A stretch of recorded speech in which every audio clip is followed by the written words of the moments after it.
Ну что, я вас поздравляю, вы беременны. Беременна? Да, срок примерно 7-8 недель. Сейчас я вам выпишу направление на анализы. Их сдают с 7:30 до 10 утра, каждый день, кроме субботы и воскресенья. Через неделю после сдачи приходите опять ко мне. И что мне делать? Я вам уже сказала, что делать. Лена, нам надо развестись. Что нам надо? Нам надо развестись. Я полюбил другую. Я полюбил другую.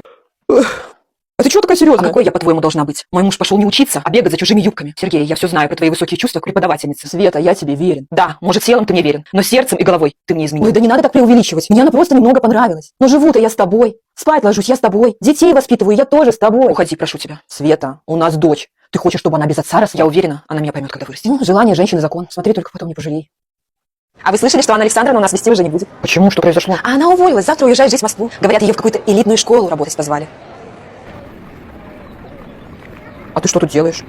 Миша, возможно, у меня нет достоинства, но я хочу, чтобы ты вернулся. И еще хочу сказать, что я беременна. Лена, я не вернусь. Ты хорошая. Ты найдешь себе достойного мужчину и будешь счастлива с ним. Хорошо, Миша, прощай.